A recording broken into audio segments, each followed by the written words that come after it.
Hey Bees, I'm Marie from Humblebee and Me, and today we are continuing our series on sort of figuring out what's in products and how to sort of dupe and develop your own recipes. And today we are looking at the things that you can't include.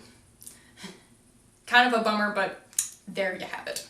So there are three main categories of ingredients that you can't include in your homemade cosmetics and skincare products. There's the category of absolutely impossible to preserve, the category of I don't have that or I can't get that, and the category of it just won't work.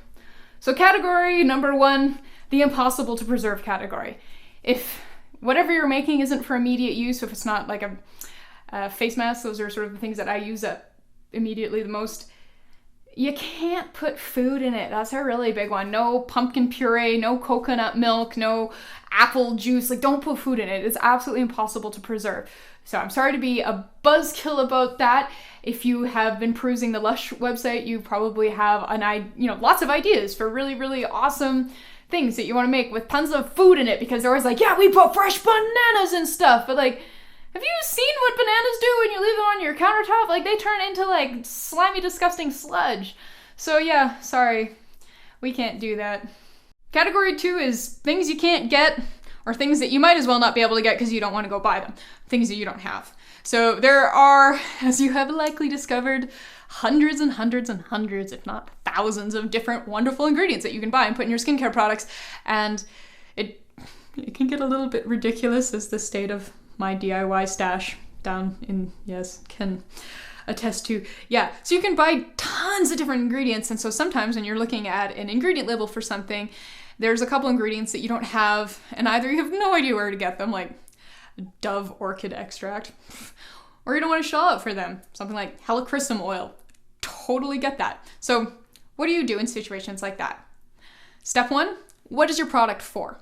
Is it an anti-aging product? Is it supposed to be a skin brightening product? Is it supposed to absorb quickly? Is it supposed to smell nice? And then take a look at what that ingredient that you can't get brings to the recipe. So if it's an anti-aging product and it contains helichrysum essential oil, and you really don't want to shell out for helichrysum essential oil, go do some research and find some other essential oils that have anti-aging properties. Or if you don't need the anti-aging properties, go find some other essential oils that have properties that your skin would enjoy. If it's a botanical extract, same deal. If it's a carrier oil, look for one that has a similar absorption speed and consistency to start with. So using like hazelnut oil instead of macadamia nut oil can be a good option. But if you were including the macadamia nut oil for the nutty scent, then you might also want to look for another nutty smelling oil and maybe do a blend of the two to kind of make up for the macadamia nut oil. So you can do a lot in the world of substitutions, which is nice. There are going to be some ingredients that you really can't substitute. So for instance, cetyl alcohol. Cetyl alcohol is this beautiful, silky, smooth thickening agent. And you just really can't use wax instead of it, because wax is very different. It's thicker, it's harder, it's stickier, it gives more of a coating to the skin as opposed to sinking in. So there are some things that you can't substitute, and I would recommend sort of having those things in your DIY cupboard. But for the most part, any kind of essential oil or botanical extract, anything that's really, really fancy, you can probably come up with a pretty good alternative for it without too much hassle.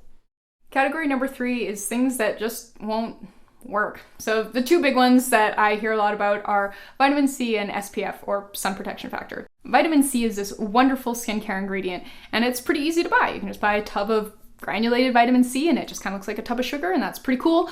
And so it's really, really tempting to just start like adding it to all the things for the skin brightening goodness. But unfortunately, vitamin C is really not very stable. So unless you're formulating with it very specifically, it's going to oxidize on you and not do much of anything in your product. So it's not that you can't include it, it's just kind of that it's a waste. And then the other big one is SPF, or sun protection factor. You can't add SPF to products that you make at home. Not reliably, at least. Do not ever count on homemade sunscreen unless you are paying to have it professionally lab tested. And if you're paying to have it professionally lab tested, I promise you, you are not saving money on sunscreen. So please don't ever think that anything that you're making has any amount of reliable SPF in it. I just wrote a great big blog entry on this with Jane Barber from Making Skincare, and she's a professional cosmetic chemist who really truly knows how hard it is to make a sunscreen that functions. So I'm gonna link to that. Go check it out, go read it, but don't ever think that anything that you're making has a reliable amount of SPF in it, because it doesn't. So those are the things that you can't include or maybe just don't have and sort of what to do about it.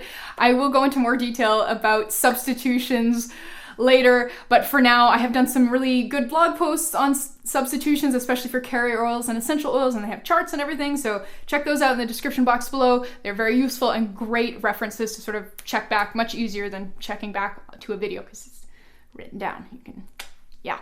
So thank you so much for watching. Please subscribe, check the description box below because there's all kinds of great goodies down there to help you further your learning, and I will see you next time.